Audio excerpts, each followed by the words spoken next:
सत्संग। सत्संग केवल भगवत प्राप्ति के लिए भगवत चर्चा, केवल भगवत प्राप्ति के लिए ही सुनना। अन्य कोई चाह वो श्रवण करते करते नष्ट हो जाएगी। तभी वो श्रोता और वक्ता दोनों भगवत प्राप्ति की लालसा से युक्त होकर के आनंद में मगन होते हैं। हम सत्संग सुने और राग द्वेष का पोषण करें, भोग वासनाओं का पोषण करें, तो फिर सत्संग नहीं। ये मूढ़ता है कि भगवान महिमा सुनने के बाद, नाम महिमा सुनने के बाद हमारी प्रीति न हो।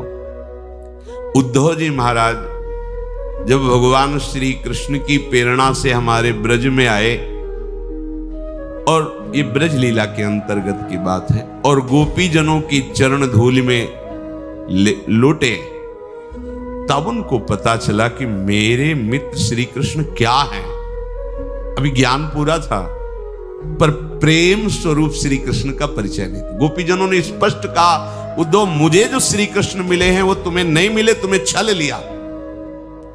तुमने श्री कृष्ण के ऐश्वर्य को, ज्ञान को जाना, लेकिन वो कितने महान प्रेमी हैं तुम आज तक नहीं जान पाए। उस लीला में श्री जी भी विराजमान है गोपी जनों के बीच में, ब्रज लीला के अंदर। उद्धव जी ने गोपी जनों की और लाडली जी की जब वो प्रेम दशा का दर्शन किया, तो लाडली जी के चरणों के समीप जाकर के लौट गए और कहा, मुझे कैसे प्रेम प्राप्त हो। ये जो हम गोपी जनों में प्रेम देख रहे हैं, हे लाडली जी, ऐसा हमें कैसे प्रेम प्राप्त हो। श्री लाडली जी स्वयं उद्धव जी को उपदेश दे रही है, कह रही उद्धव, ये जो प्रेम है ना, ये किसी अन्य साधना से नहीं मिलता। समस्त पृथ्वी दानम प्रादक्षिण्यम भुवस्तथा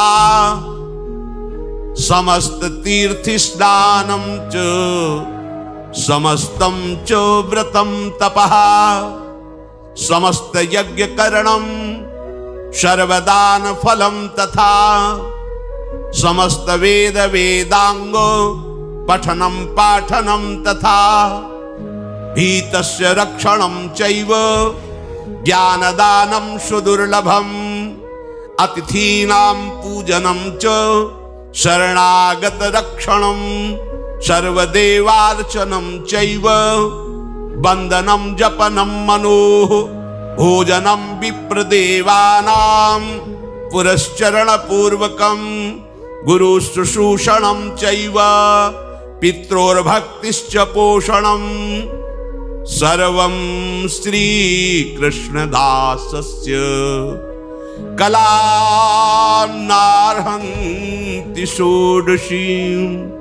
हे उद्धव, ये जो श्री कृष्ण प्रेम है, ये समस्त पृथ्वी का दान करने से, त्रिभुवन की परिक्रमा करने से, सब तीर्थों का स्नान करने से, सब व्रतों का पालन करने से, तप करने से, संपूर्ण यज्ञ करने से, सर्वस्व का दान करने से, वेद वेदांगों का पाठ करने से, भयभीत की रक्षा, अत्यंत दुर्लभ तत्व ज्ञान का उपदेश, अतिथियों का सत्कार, शरणागत की रक्षा, देवताओं का पूजन, वंदना, मंत्र अनुष्ठान, पुरस्चरण, ब्राह्मणों का भोजन, बड़े बूढ़े गुरुजनों की सेवा, भक्ति पूर्वक माता पिता का पोषण करने पर भी श्री कृष्ण का प्रेम प्राप्त नहीं। प्रेम किसको प्राप्त होता है? जिसने एकमात्र इनके चरणों का आश्रय ले लिया है। उसकी बराबरी 16वीं कला के समान ये सब नहीं है जो वर्णन किया, दान पुण्य अनुष्ठान, ये सब क्या आश्रय? आश्रय कैसा? अजात पक्ष इव मातरम खगा। 1000 बार सुना होगा, लाख बार सुना होगा, एक बार भी हृदय में बात नहीं उतारी तुमने। श्री कृष्ण चरणारविंद की ऐसी शरणागति जैसे घोंसले में बैठा हुआ बिना पंख का पंखहीन बच्चा केवल अपनी मां की तरफ देखता है, ऐसी शरणागति। इससे प्रेम प्राप्त होता है। ध्यान दीजिए, वो बच्चा उड़ नहीं सकता, उस बच्चा का कोई सहयोगी नहीं है।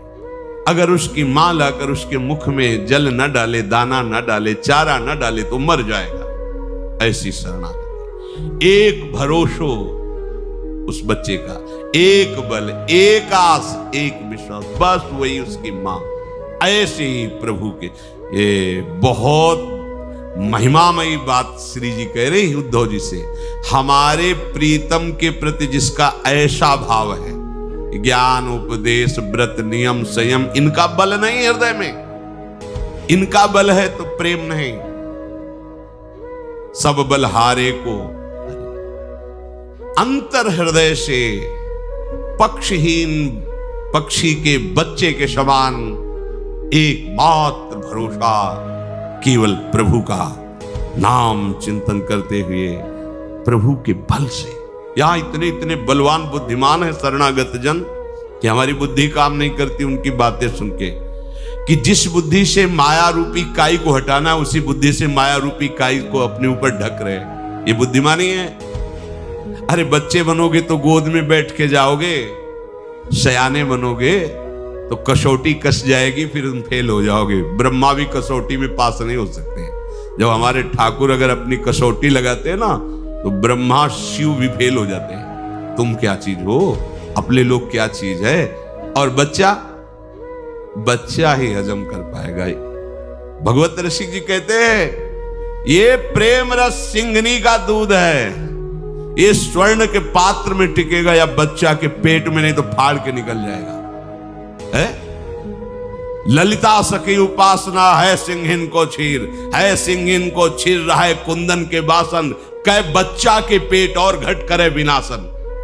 देख लो, और हो इसलिए तुम्हारा विनाश हो रहा है।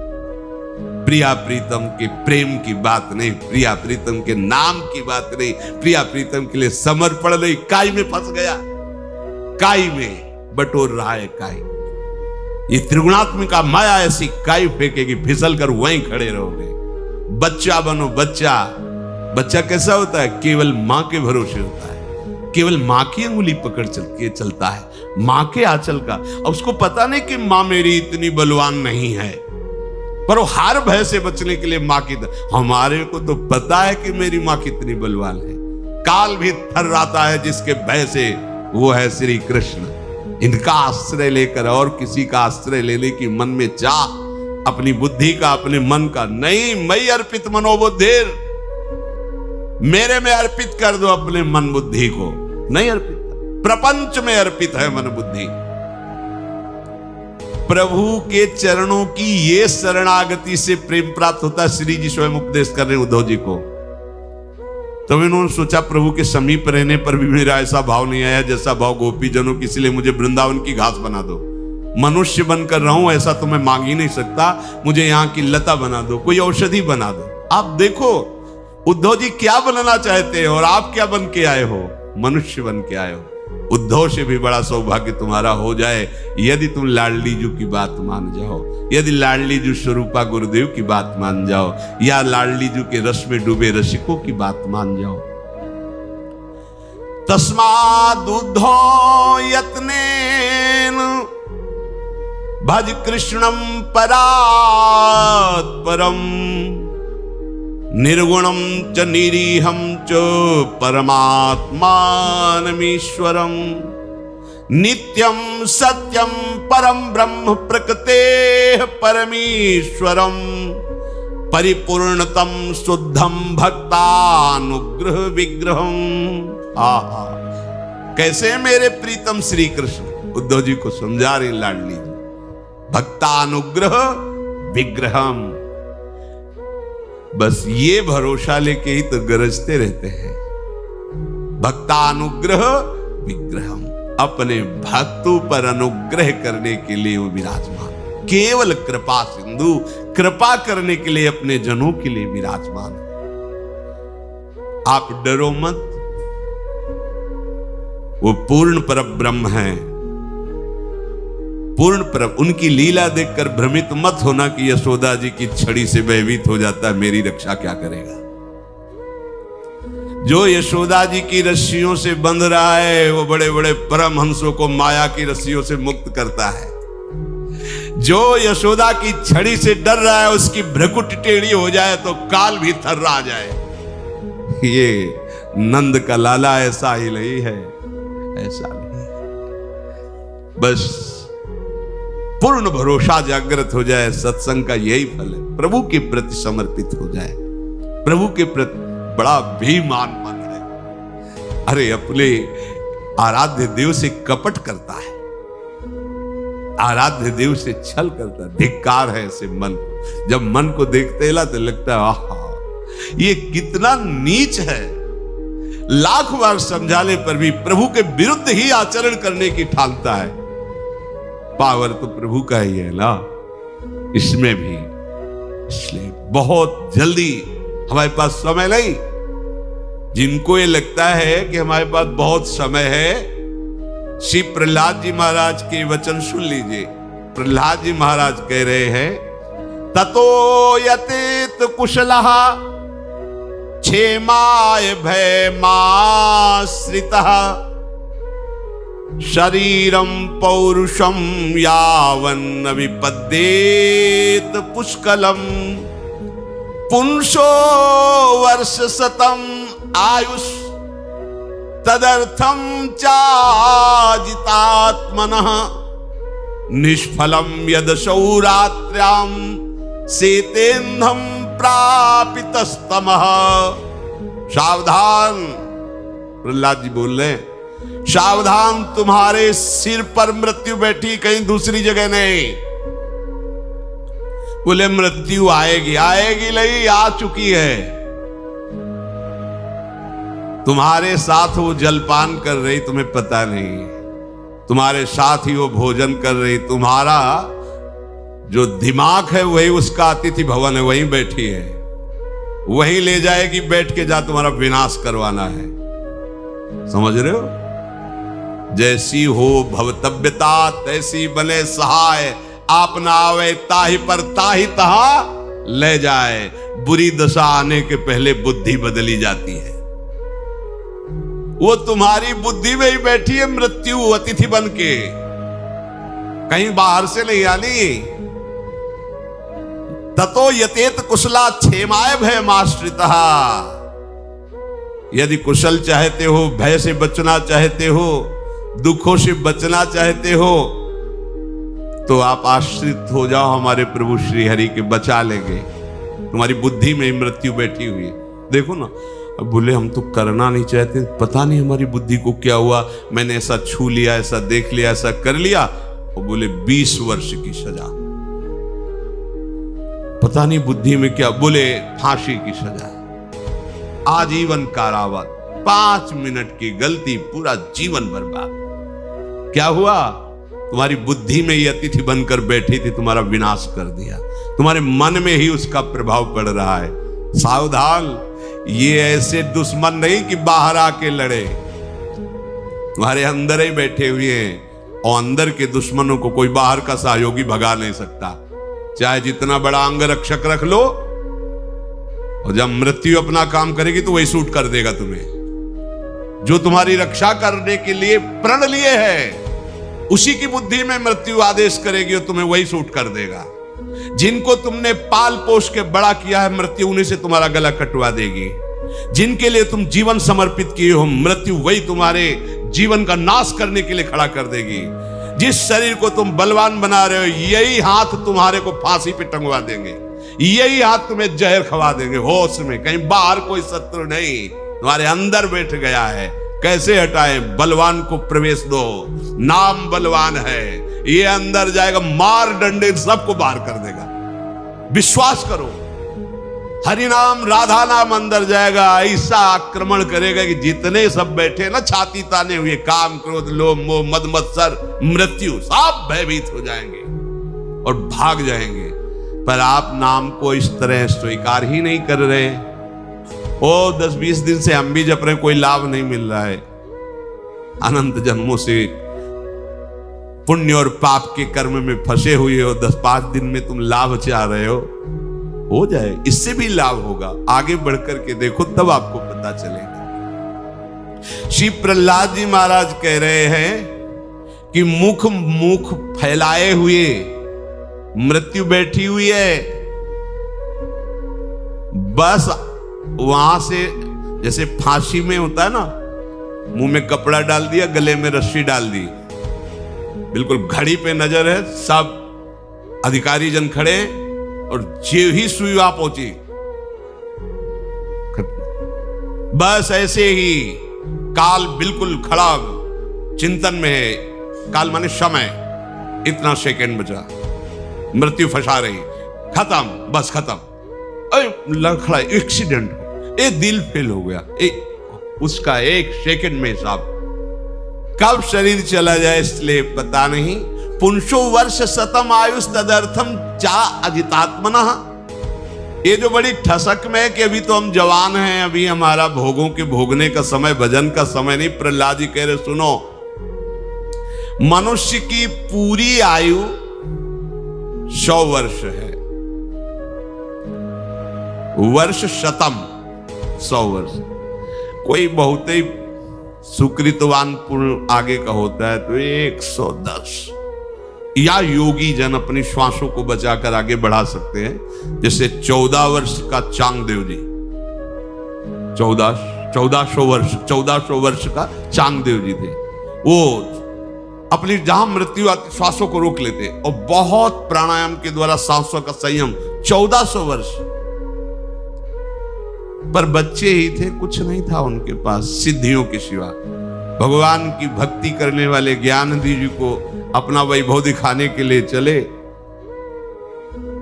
सांप की चाबुक लेकर के सिंह पे सवार होकर दिखाया कि मैंने 1400 वर्ष में ये प्राप्त किया। चबूतरे पे बैठे थे, देखा अच्छा योग का चमत्कार, जय श्री विठ्ठल भगवान।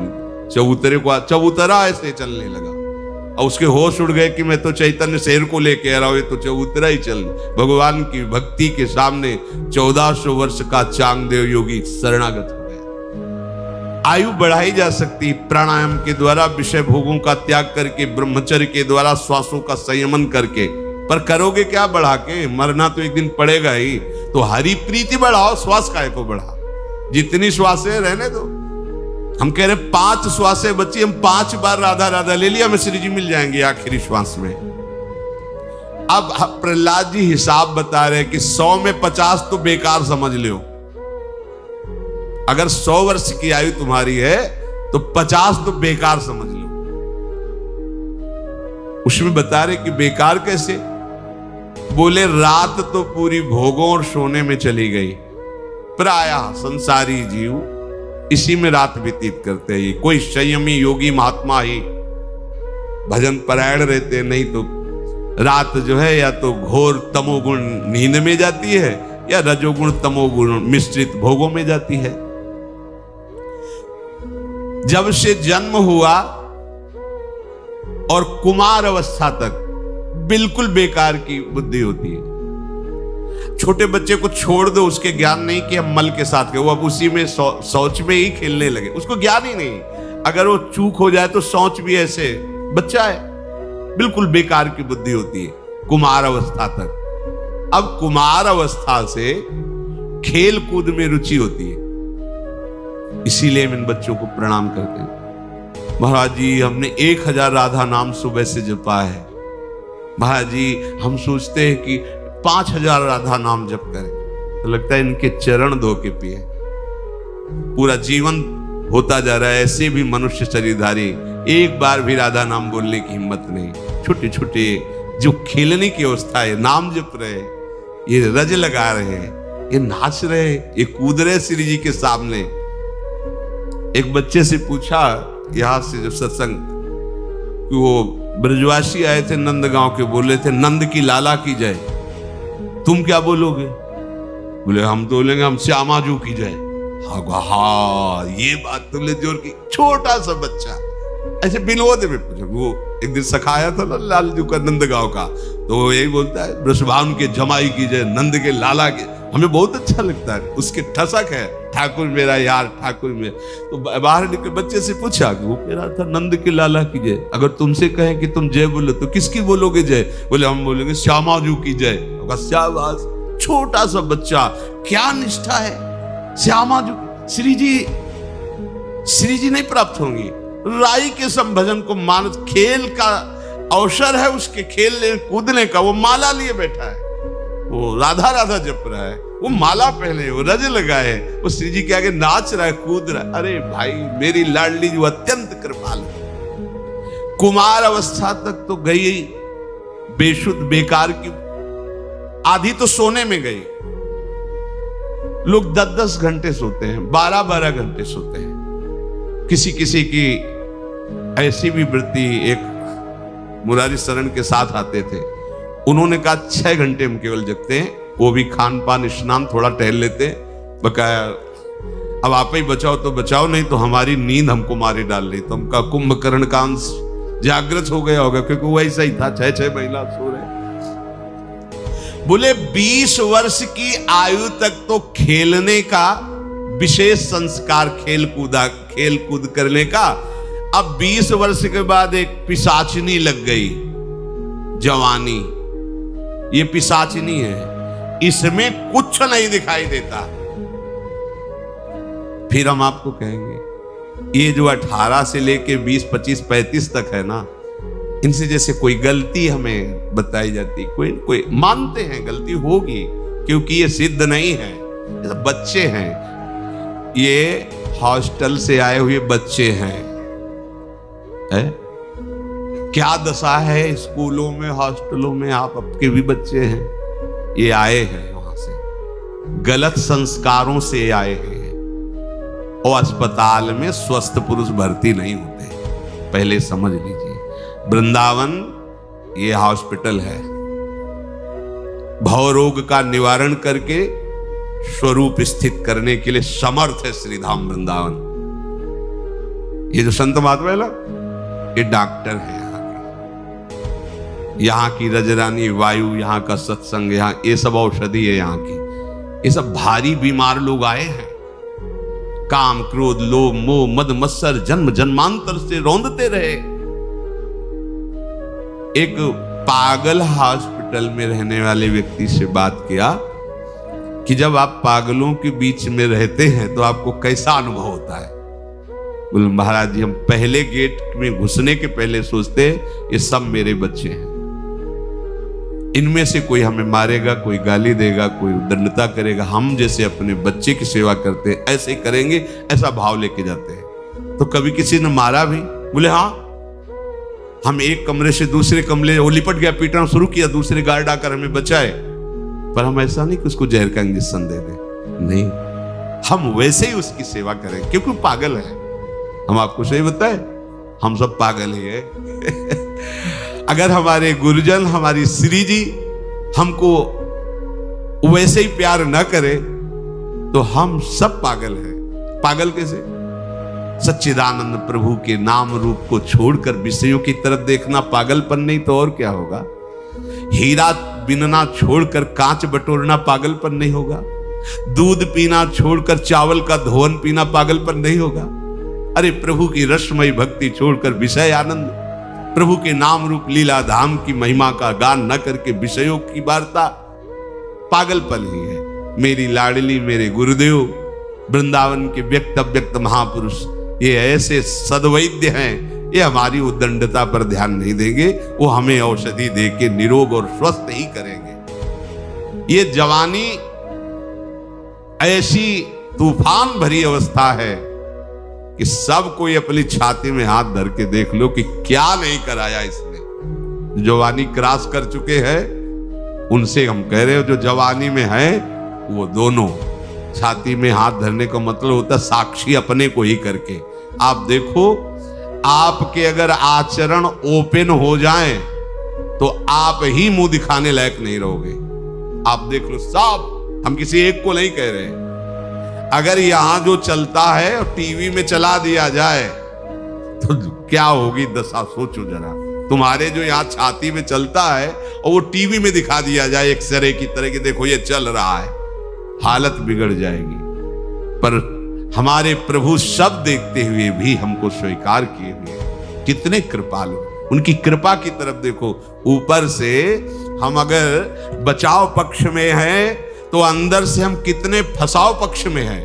पर हमारी वो सब बातें हमारे प्राण प्यारे आराध्य देव क्षमा कर रहे हैं। इसलिए आपकी दृष्टि में ये दोष वृत्ति नहीं होनी चाहिए कि अमुक कैसा है। अरे इनके तो बड़े भाग्य है, वृंदावन वास करते, सत्संग सुनते, नाम जप करते। छोटी मोटी गलतियां हैं, जैसे हरि हजारों गलतियां मिटा रहे हैं ऐसे ही मिटा देंगे। हरि बड़े कृपालु है। हमारा सिद्धांत समझो। जवानी के 20 वर्ष ऐसे भोग में जाते जैसे नशे में व्यतीत हो गए। जैसे आप कस के कोई नशा कर लो, भांग खा लो, और जब तक चढ़ी रहेगी तो वही चढ़ी रहेगी। तो जवानी का नशा लगभग 20 वर्ष, कुमार अवस्था के बाद जो यौवन अवस्था का प्रवेश होता है, 20 वर्ष ऐसा धुआं मचता है, बस केवल वासनाओं की धूम होती। सब देख लो, कुछ भी दुराचार बकाया न रह जाए यदि शास्त्र अंकुश और समाज का भय, गुरुजनों की मर्यादा का भय ना हो। जिनके हृदय में है वही बच रहे, नहीं तो ये जवानी क्या करवा देती। देख लो, आप सब देख लो। अब 20 वर्ष यौवन अवस्था के पागलपन के गए। जवान जो पुरुष होते रात में नींद नहीं आती, पागलों की तरह विषय क्रीड़ा, विषय चिंतन, दिन में जो समय जाता है वो विषय संग्रह। दो ही प्रवृत्तियां है, विषय संग्रह, विषय भोग। प्रभु में अटल विश्वास, भजन में दृढ़ता। ये भगवत दर्शन कराने की बात है। कैसे भगवत दर्शन होंगे? प्रभु में अटल विश्वास। अब इस अटल विश्वास को समझ लीजिए, जो टल ना सके ऐसा विश्वास। भजन मार्ग में चल रहे हम, भारी प्रतिकूलता, निंदा, अपमान, रोग से ग्रसित शरीर, कोई साथ देने क्या, पर तुम्हारा विश्वास प्रभु से नहीं टलना चाहिए। अटल, बट विश्वास अटल निज धर्मा। अटल विश्वास को बरगद के पेड़ की उपमा से कह रहे हैं कि कैसा, जैसे बरगद का पेड़ है तो थोड़ी इधर जड़ कमजोर हुई तो डाल से जड़ निकल कर लग गई, हिलने नहीं देगी। बड़ा भारी दूर तक उसकी डालें फैल गई, जगह जगह जड़। ऐसा नहीं कि वो अगर जड़ भी काट दो तो उसकी इतनी जड़ें फैल गई कि नष्ट नहीं हो सकता। बट विश्वास अचल निज धर्मा। अपने धर्म में अचल और अपने आराध्य देव में अटल। देखो ना, अंदर देखो आप। भगवत दर्शन करने की लालसा प्राप्त करने के लिए आराध्य देव में अटल विश्वास और भजन में दृढ़ता। कैसी भी परिस्थिति हो, पूज्य श्री राधा बाबा, इन महापुरुषों की भजन दृढ़ता देखो। अनुष्ठान कर रहे हैं, अंग टूट गया है, नहीं रुकना, वैसे ही बैठा लो मुझे आसन पे। भजन नहीं, नियम नहीं टूटने वाला। कैसी दृढ़ता है। लिया नियम परिक्रमा भाव गिरिराज की, वही गीता वाटिका। नहीं चल पा रहे, पालकी में बैठा लो, चलो ले चलो। जो नियम, जो भजन की दृढ़ता, उस पर फर्क नहीं पड़ना चाहिए। दूसरा, हम जिसका भजन कर रहे हैं वो हमारे भजन को देख रहा है। बड़ा सुख मिलेगा आपको जब ये बात आप लाओगे। हम वाणी गायन कर रहे हैं, हमारे प्रियालाल सुन रहे हैं। हम भजन कर रहे हैं, हमारे प्रियालाल देख रहे हैं। तो हम कोई भी कार्य ऐसा ना करें जो प्रियालाल के सामने नहीं करना चाहिए। देखो, आप बच जाओगे। दूसरा है भगवत दर्शन करने वाले उपासक का नियम। हम जिसका भजन कर रहे हैं वो उपास्य देव हमें देख रहा है। उनको सामने देखते हुए भजन करो। प्रिया प्रीतम देख रहे हैं, उनका भजन, प्रिया प्रीतम देख रहे हैं, हम उनकी लीला गाएं। प्रिया प्रीतम ही बैठे, हम उनकी सेवा कर रहे हैं और पक्का विश्वास वो मुझे मिलेंगे। पक्का विश्वास। वो मुझे मिलेगी। और मेरे आराध्य देव से बढ़कर के अनंत ब्रह्मांडों में कोई नहीं है। ये दो बातें।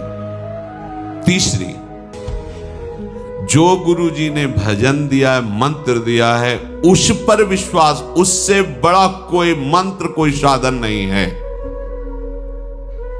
ये तीसरी बात बताई। हमें नाम मंत्र भजन उसी में दृढ़ होना जो गुरुदेव ने दिया है।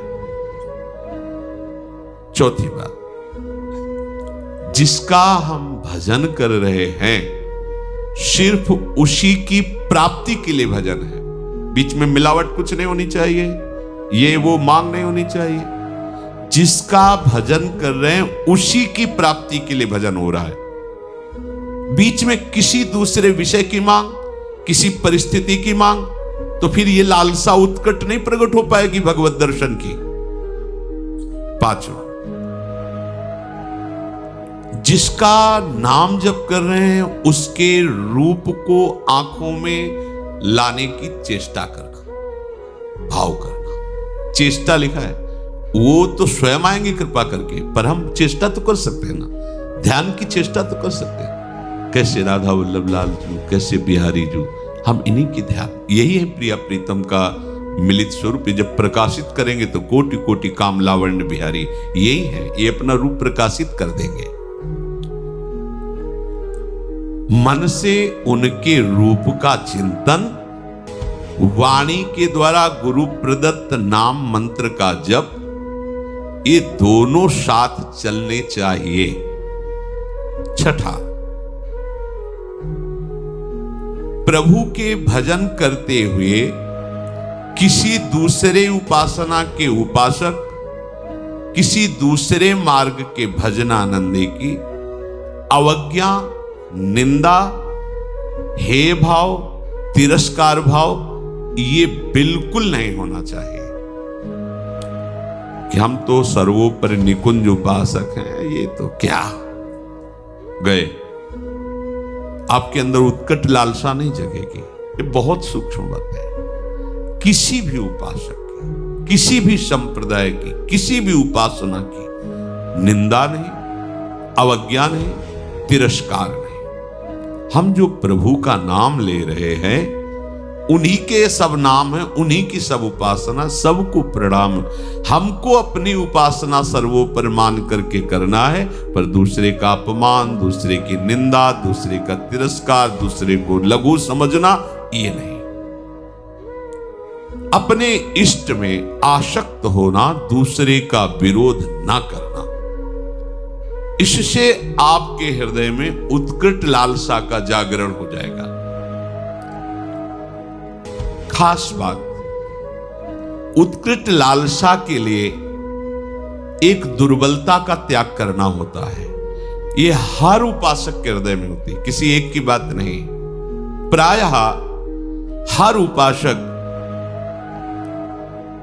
इस दुर्बलता को धारण करने के कारण वो उत्कट लालसा को नहीं प्राप्त हो पाता भगवत दर्शन की।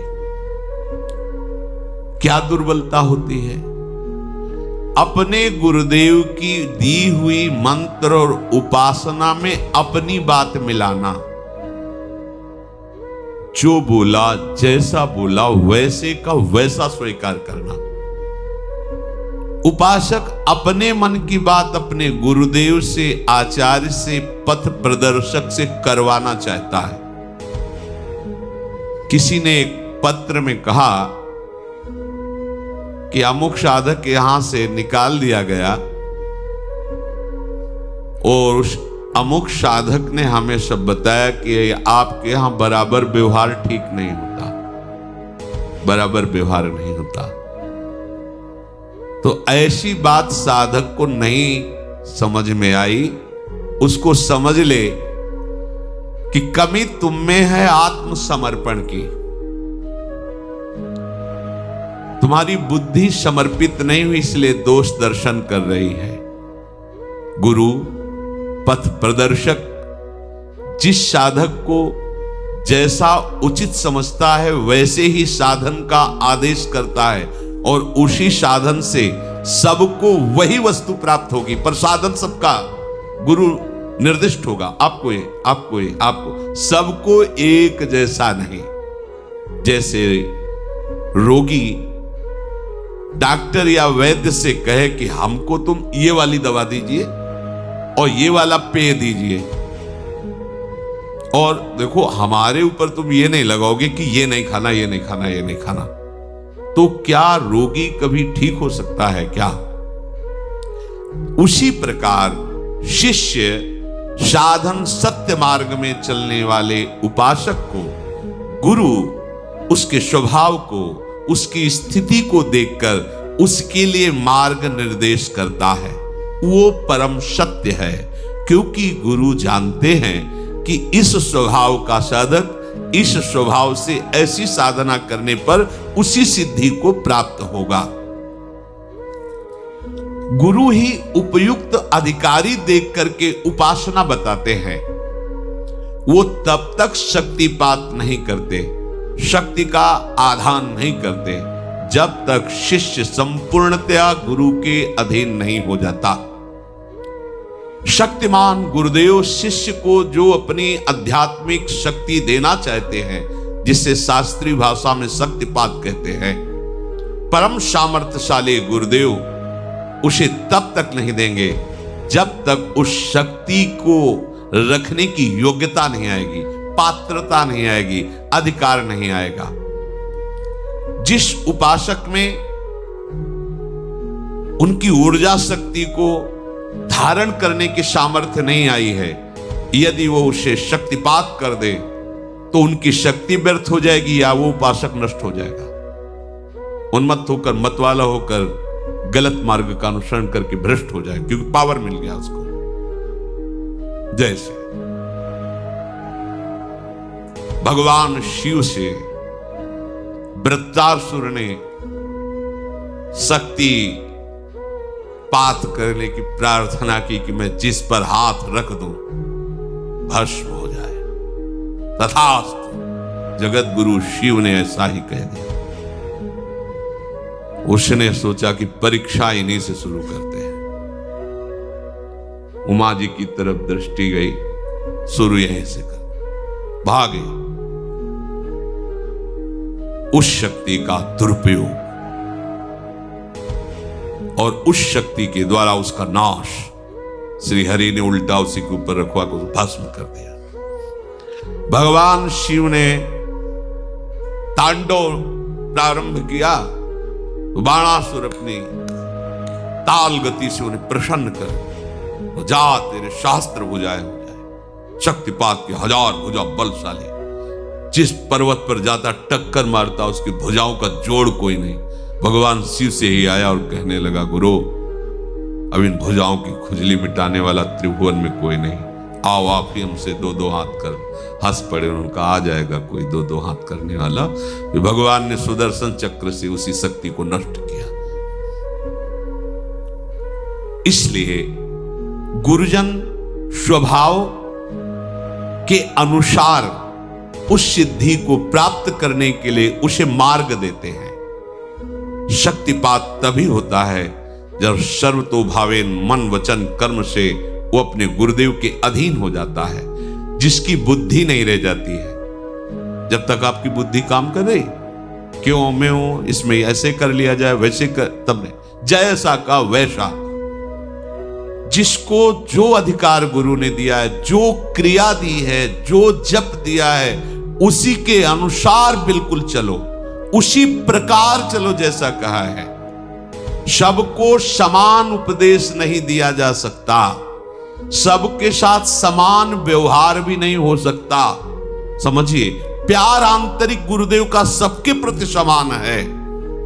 सबको समान रूप से आप ऐसा सब करें, नहीं हो सकता। अलग अलग प्रक्रिया है, सबको समान रूप से आदेश नहीं दिया जा सकता। तो जो साधक रुष्ट होके गया था, उसकी जब छानबीन की गई तो वो अपनी साधना से भ्रष्ट होकर दुर्गति को प्राप्त हुआ। पूज्य भाई जी से हनुमान प्रसाद पोद्दार जी महाराज जी की वाणी, दुर्गति को प्राप्त हुआ। उसका साधन नष्ट हो गया, वो कमजोर हो गया। फिर बाद में आकर रो के पूछा कि क्या मेरा भी सुधार हो सकता है?